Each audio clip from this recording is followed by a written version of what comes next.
Welcome to The Deep End by On Deck, a podcast where visionary builders, creators, and thinkers discuss world-changing stories and ideas. I'm your host, Marshall Kozlov. Let's dive in.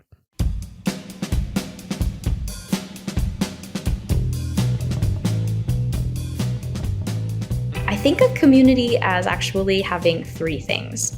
One are what I call rituals. I'll name them and then I'll explain them in detail. Like one of them is called rituals. The other one is a badge. And the other one is co-creation. So those are the three that I think constitute actual community. Because without the three of them, I think what you have is network, which may be semantic, but I think is different.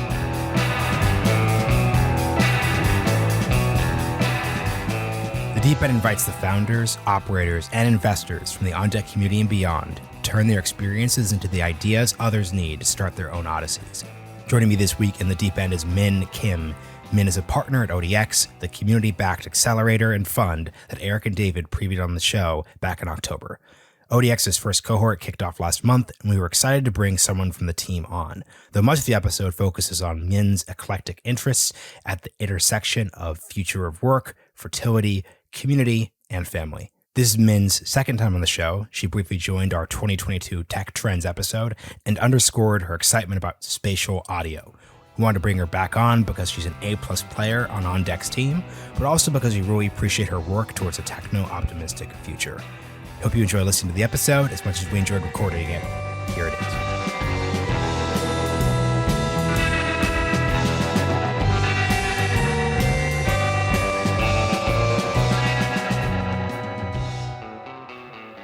Minn Kim, welcome to The Deep End. Thanks for having me, Marshall. It's really good to see you.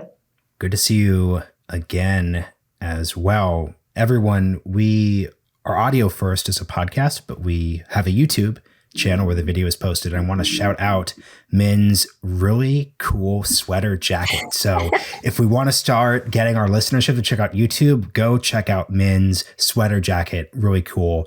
Huge fan. I'm just wearing a t-shirt, so I'm not really crushing it on the vibe side here, but we're going to progress nonetheless. So Minn, we've already done a bit of introduction for you.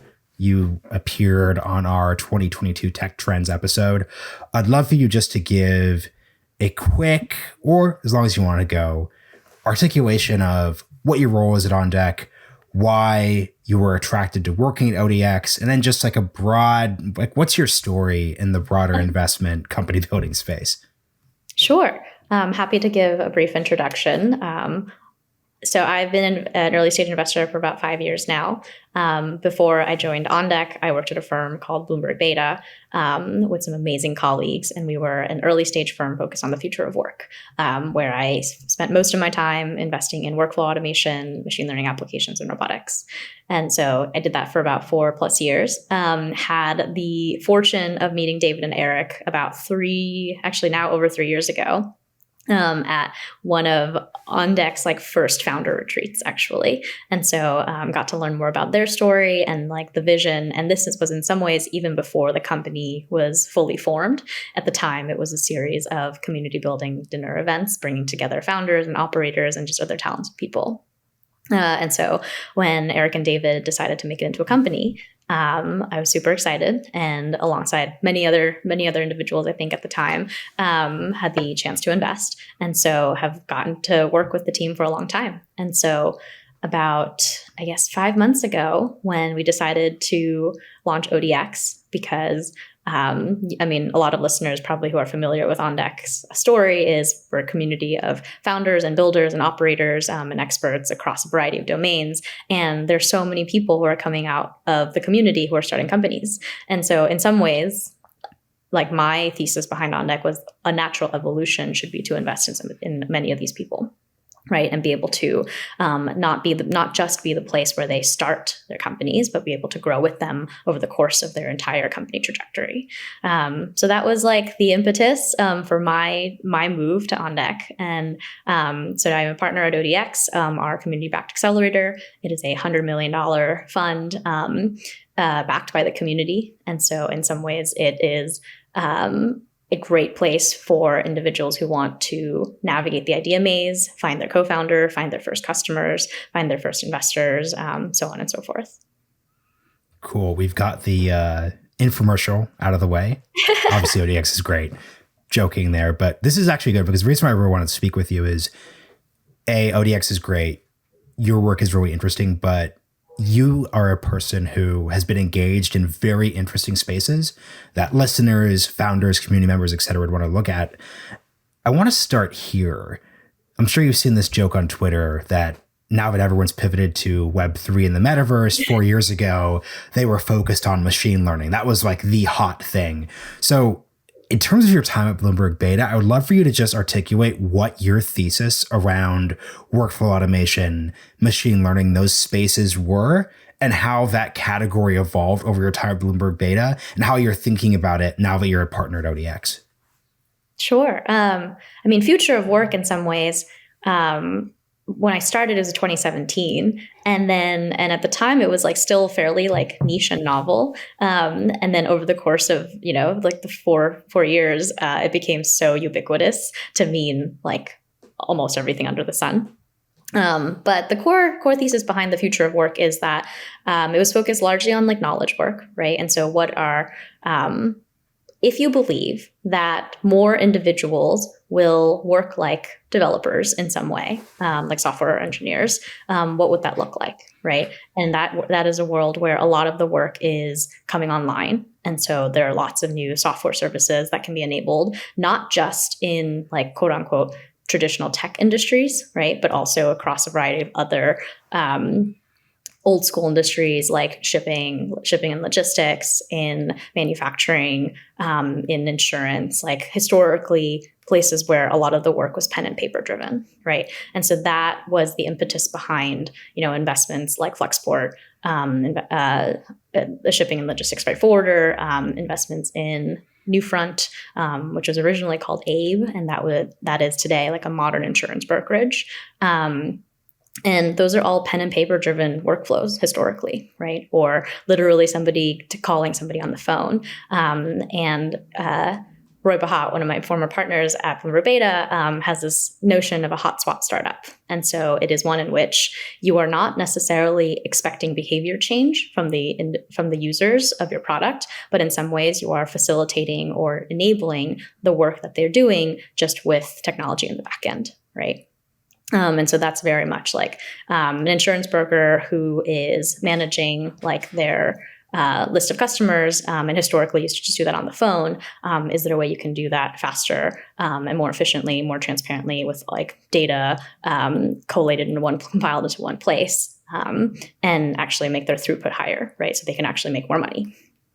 And so that was like the origin of a lot of our thinking around what we considered the future of work, in that it wasn't just about investing in traditional like software services, like focused specifically on high growth startups and tech companies. We did also do those kinds of investments, but our scope of future of work was broader in that way.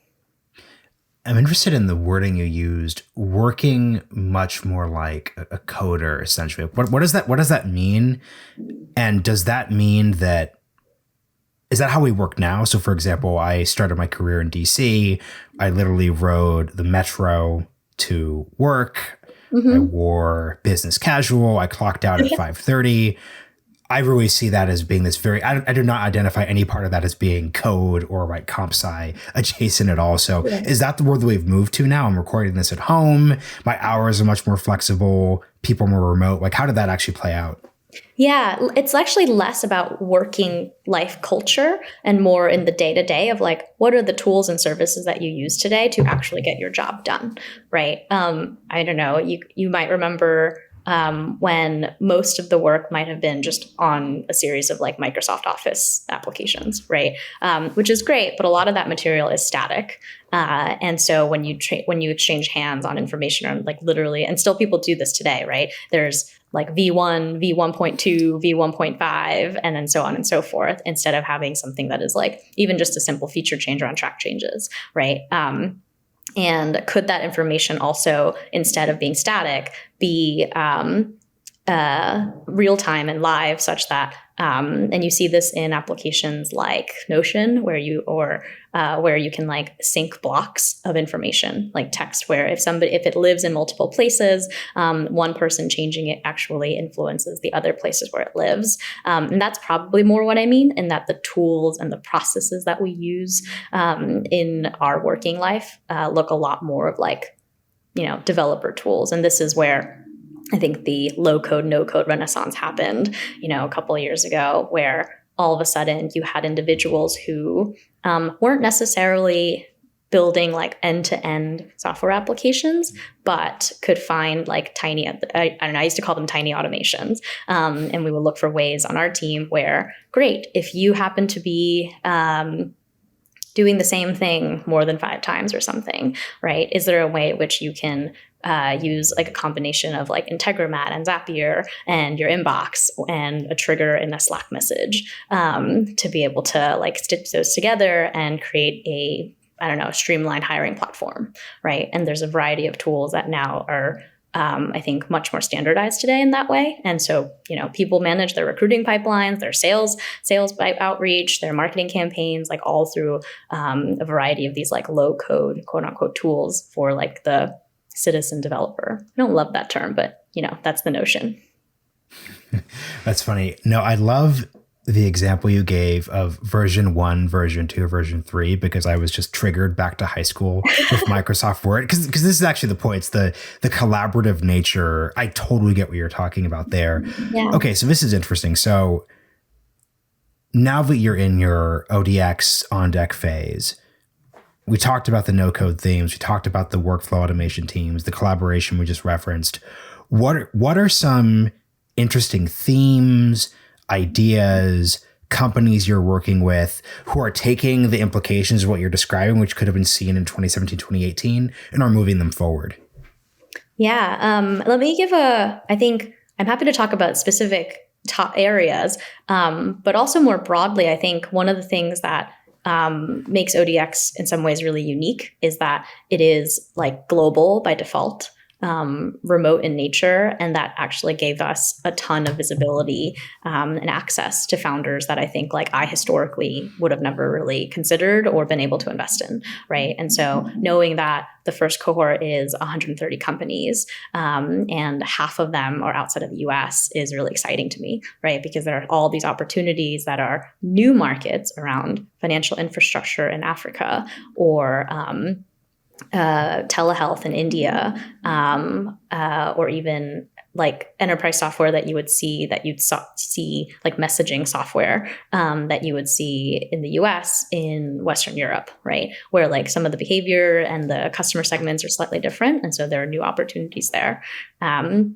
And so that's been really cool to just see like the global nature of ODX companies and founders, and then that they are finding each other and being able to support like that 0 to 1 phase in their growth.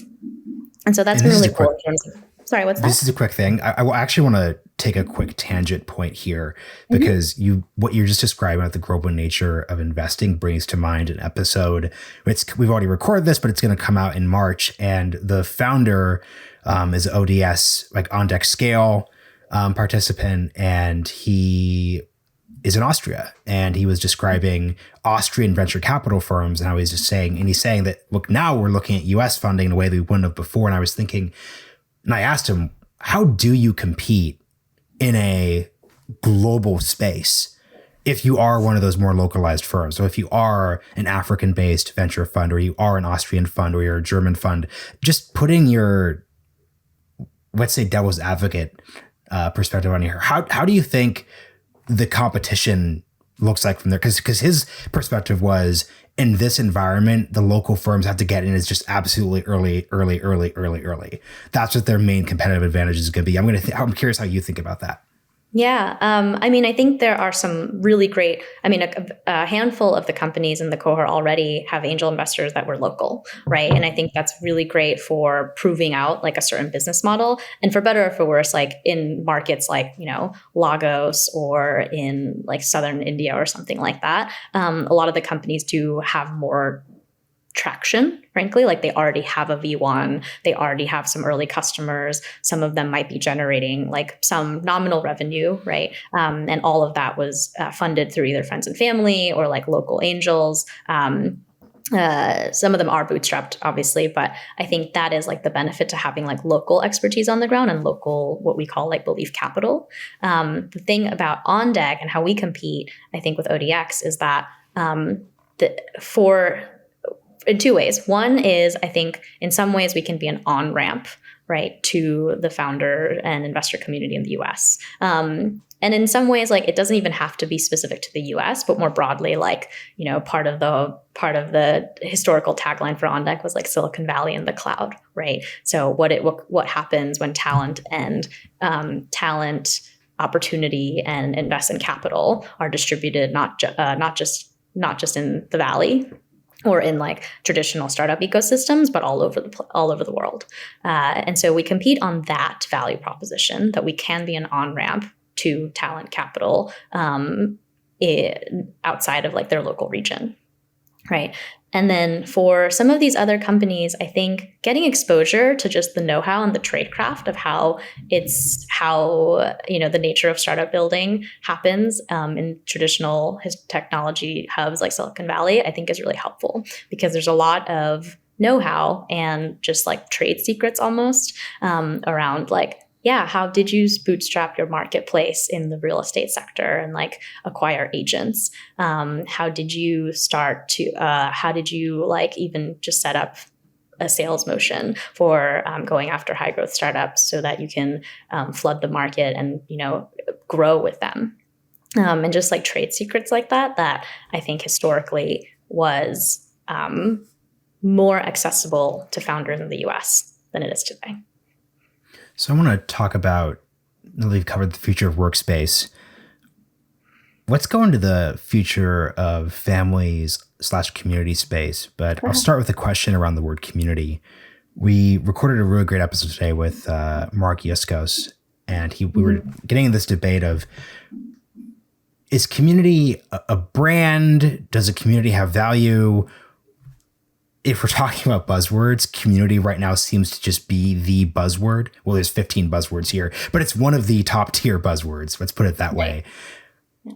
What actually makes, and this is more than just broader than On Deck, how do you as an investor, if you're looking at a pitch deck, differentiate between an obvious, we get it community and like, wow, like this is actually a community?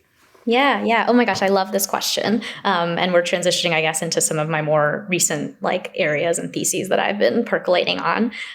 One of them is community, right? Like my investment in On Deck was very much based on like a notion around that. And I think of community as actually having three things. One are what I call rituals. I'll name them and then I'll explain them in detail. Like one of them is called rituals. The other one is a badge. And the other one is co-creation. So those are the three that I think constitute actual community. Because without the three of them, I think what you have is network, which may be semantic, but I think is different, right? And so let me kind of explain each one of them. And so rituals, I think, are what it's the tie that binds, right? So when you think about institutions like churches or big educational institutions, like one of the reasons that there's so high affiliation is because there's this ritual of like returning to some event, something that is an experience, like a shared experience that you all know that you had, right? Or have. And so I think like the idea of like a ritual is kind of important in that way. The badge is probably the most straightforward. It's like it's the affiliation that you get to carry, right? And the reason I say the ritual is important, as is the co-creation, is because there are lots of networks that are based on badges, right? Great, you get to go to Davos. That's cool, but that's not a community, not in my eyes, right? Because it lacks the other two.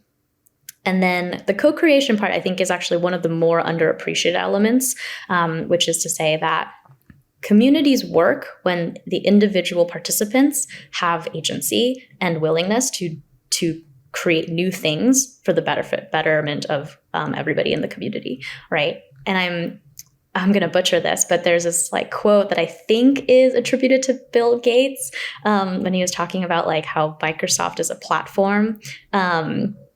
I think it's Microsoft, or it was basically the difference between a platform and a product, right? And a platform is where the majority of its profits are shared by the co-creators versus a product, which majority of the profits go back to the primary company, right?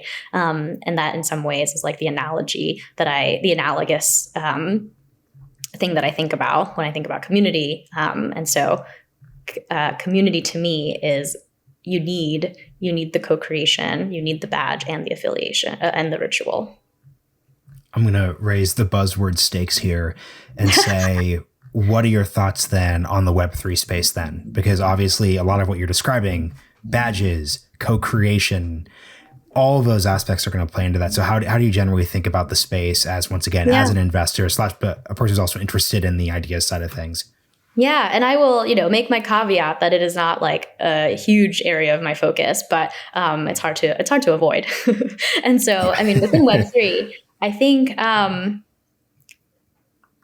are some really exciting projects. I think the thing that I often feel is missing are the rituals, right? And some communities are better at this than others, but like a lot of like NFT drops are like one time, or they all build up to this like one big moment and then what, right? And sometimes that's structural, right? Like certain DAOs are formed with a particular goal in mind. And then once that goal is achieved, then, it's like like we either disband or there's like an off-board kind of opportunity, right? And they're not necessarily intended to be like everlasting, right? And so I think like that's my biggest TLDR in terms of the Web3 space, where communities are really powerful in terms of generating like a coalition up to a certain like goal.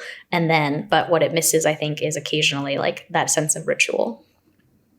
Yeah. And then obviously something that in a non-startup context that comprises a community is obviously families. And this is something that just in terms of lurking on the Twitter zeitgeist beat, I just noticed a lot more discussion. Would love to see your broad thoughts around like future of family, like what's driving the interest. I mean, obviously we're all interested in family in a couple of different levels, but just why within the context of this type of conversation does that come to mind? Yeah, it's the intersection of the future of work and community, actually.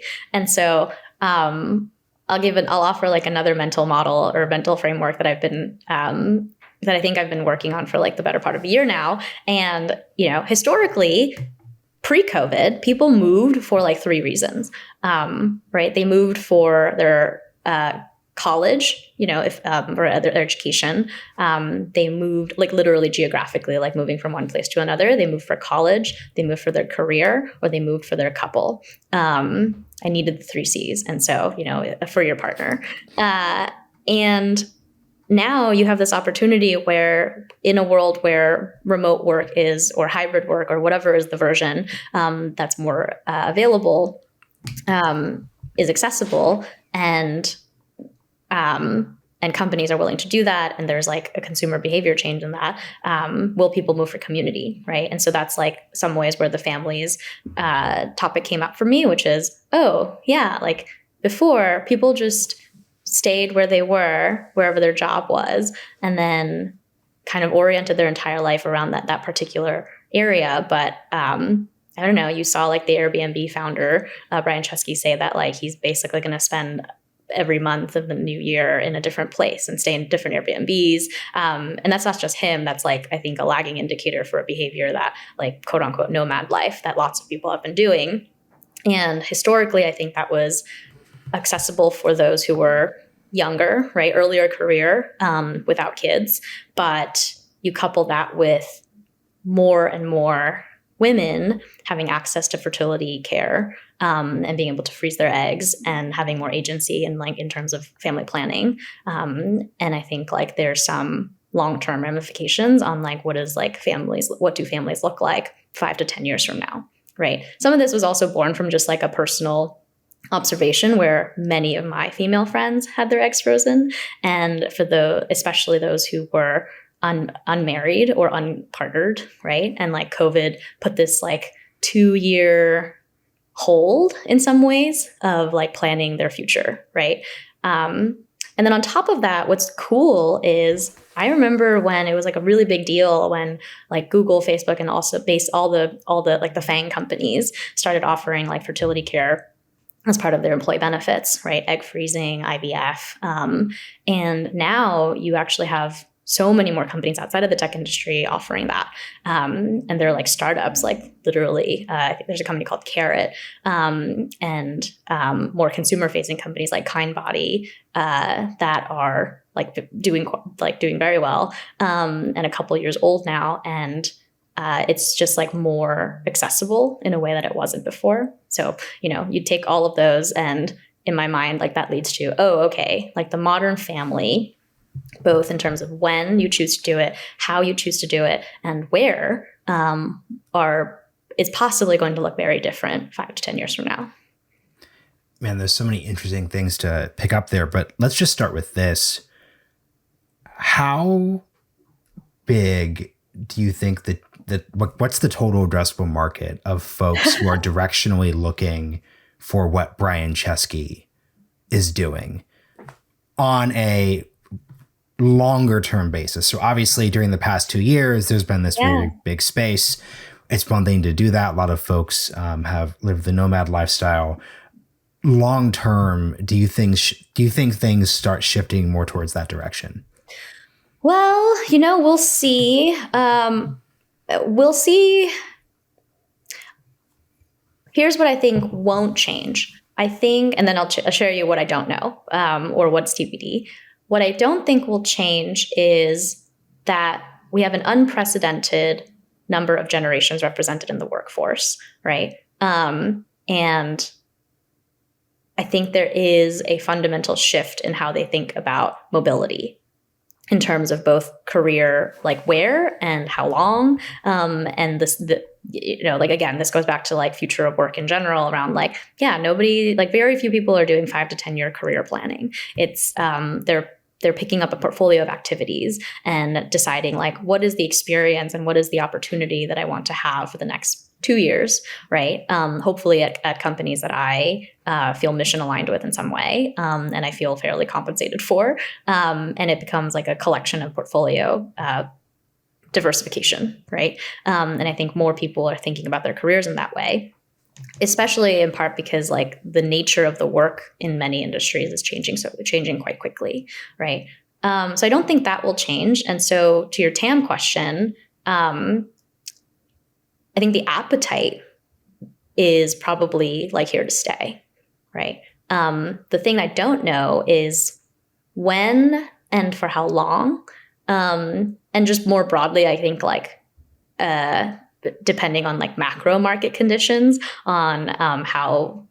I don't necessarily see it as like risk-taking behavior to move around for like different jobs or different careers or different like to experience different cities per se, but I don't know, it could go one of two ways, right? If it becomes super expensive to live in the US, even if you're moving from, somewhere like New York or San Francisco to a lower cost of living region, even then it might be like, more than you might be willing to do. And so, lots of people go to Mexico City, where the cost of living is a lot cheaper, even with a right size like comp based on like where you live, it's still your dollar might just go farther, right? And so I think like that's like a macro condition that I'm not sure how it will play out, but that I think it will be a contributing factor. Something I'm curious about. You're based in San Francisco, correct? I am. So it seems like whether or not there's this multi-million person figure of people living the Brian Chesky lifestyle, it's very clear that states, localities, cities recognize there's an opportunity to really pick up people, residents, et cetera, right now. What do you really see as opportunities and differentiating factors? Because I think what's cool about Miami from a tech, and I'm not a Miami person, so this is where are you? I'm in New York, and I wouldn't move to Miami long term. But what I think Miami has done, to your community point, is within the tech industry specifically, they have merged this. You want to move to this place because it's going to be / is a tech hub, but also there's a community that you want to live in that fits for all of these different reasons. So I'm curious how you just think about how cities, ecosystems are really displaying these different types of factors. I am very positive sum. And I think if Miami is a net new hotbed for technology startups and founders, I think that's great. That's awesome, right? The thing that I attribute to all of these cities is that like each city has its own culture and its own flavor of tech, right? And so I think Silicon Valley historically has been, like semiconductors and like hard tech and like solving really like research driven problems in the same way that like Boston historically and still today has a lot of like the academia embedded into its like history and the current ecosystem. And so I don't think that will change, in part because those institutions are storied and attract amazing pools of talent. And then to the other end, the first wave of like next gen Silicon Valley happened, like 5 years ago with like Austin, that was like the zeitgeist like 3 to 5 years ago, where it was Austin. It was Seattle. I think briefly there were places like, Detroit or Pittsburgh where there's again, like really great schools and lots of great talent. And that was like V1. What was missing from that in some ways was the community element of like, how do you bring together not just founders and not just entrepreneurial talent, but hiring talent and capital. As well as like the know-how and tradecraft, right? When I was at Bloomberg Beta, actually, we used to do these like tours to burgeoning like startup ecosystems, and that's where like Pittsburgh came to mind, and like Cleveland, Ohio, and all these places where again lots of storied academic institutions, and then like the lesson learned where there was like you need like a combination of things. You need the talent, both entrepreneurial and like new hire talent. You need local like government support, right? And that like they are embracing of like entrepreneurship. And then you also need like the know-how and the capital, right? And the combination of all of those things is what makes a city much more likely to succeed as a startup hub. And I think Miami in some ways like benefited tremendously, first of all, from COVID, right? It's sunny there. It's nice. And so if you live in New York during like the pandemic, Miami is like an hour and a half away. What is it? It's like a hop, skip flight. And all of a sudden you're in 80-degree sunshine, which is pretty great. And living by the beach. And so benefited from COVID in that way. And the thing that Miami got right was like, it combined like the exuberance of talent or like entrepreneurial appetite with capital. Like a lot of investors also move there. And then it also has like its own culture of like the kinds of startups and people that they attract. And so I think crypto became like a hotbed in Miami. More recently, I think like hard tech Miami was trending. And so there was a little bit of like, like robotics, aerospace, like those kinds of industries where you can now build a little bit more cheaply than you used to be able to. And great, like they are welcome, right? In like Orlando and Florida more broadly. I don't know. I like Miami. I don't personally plan to live in Miami, but I'm positive some about like net new entrepreneurship in different cities. You don't have to give a specific city to not pry into your personal life so much on a podcast, but what are you looking for long term? Like as an investor from a city, from a community?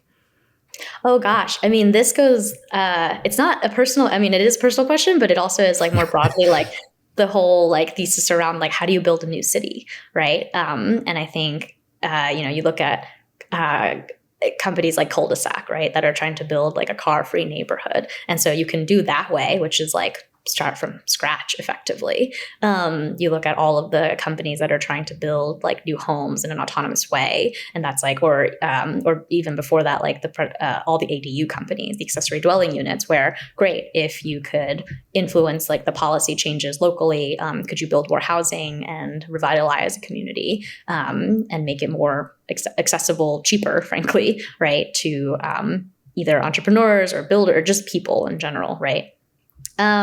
What am I looking for in new cities? Kind of probably goes back to I love working with founders. That's why I've been doing this job for a long time, and I plan to do it for a long time. And so my general stance is like, I'll go where founders are, and hopefully it is decent weather, because I do like to go on walks because it encourages thinking better, like creative thinking. And I think anyone that is thinking about like, where should I go? I think this is actually a question on lots of like new grads' minds, because it's a little bit like, if you're graduating college like this year or graduated last year, or will the next year, it's a little bit like, wow, I've potentially not met a lot of people and I'm just getting started, right? And so where do you go? And how do you like build those relationships? Because for most people, you like kind of go where your friends go, or you have like your college community when you move out to the next city. I think those ties are a little bit harder to find right now. And whoever is thinking about capturing, and maybe this is an idea for On Deck, whoever is thinking about capturing like that group of, call it, anyone between 20 to 25 people who are like moving to a new city and trying to like find their people. I think that is like an amazing opportunity to like capture talent. Yeah. So I'm glad you shifted to new grads, because I want to close with this question. As a interested but outside person, before COVID, I feel like you could sum up a lot of the conventional wisdom around what to do as get to the Bay Area, learn to code, try to work at a FANG company. There are these very specific steps. Like you think of YC in the early days. Like you have to literally go to the Bay Area for your interview in person. Yeah. To your point around young people just having their college life blown up, so the dynamic there's changed. It seems like everything I just stated, basically, it's not that it doesn't apply, it's that it isn't as generically followable as the path I just described there. So as things are still emerging, I'm not asking you to give a specific articulation of what the exact steps are to do, but what do you see as the emerging narratives that at least are good directional guides to young people, young founders, people who are bored at their current jobs? How would you sum those up? Oh my gosh. The people that I have met the last like 12 to 18 months, who are either dropping out of college or just graduated, are so impressive.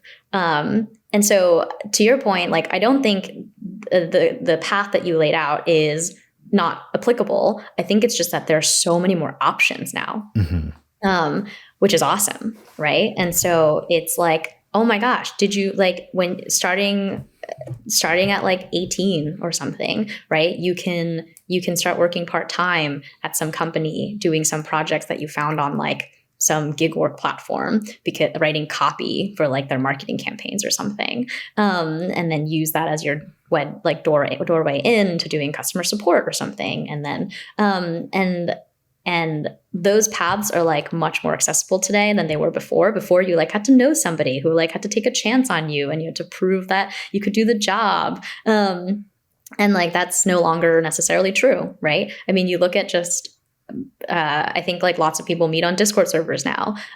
Twitter still continues to be like a hotbed for meeting like-minded people, especially like if you're interested in tech, right? Where there is kind of like a crowd that you can find. And I continue to be consistently excited by the level of talent and like just the sheer hustle, frankly, of like meeting people who started writing up Substacks just with their opinions about certain markets or breaking down a company, and just starting to like create content. Because like when you're younger and you don't have like the relationship, sometimes like the work is all that you can share, right? And so you just start creating work product. And so I've been writing online for like 10 plus years now, like on and off. and like a lot of Medium to Substack. You went through all the different. oh my gosh, no, even before Medium, like I'm talking like Blogspot, Blogger, like Zanga, like you name it, like I was on it. Tumblr, WordPress, all of it. And like a lot of jobs and opportunities and just even meeting, like getting introductions to certain people, I got through just like work product because I was like 20 and I didn't know anybody, or even like 25. And I just see people doing that more and more now because like that tradecraft is also much more accessible and democratized. And so, yeah, there's no one path. I think like if I could offer like one tip, it's just to start writing.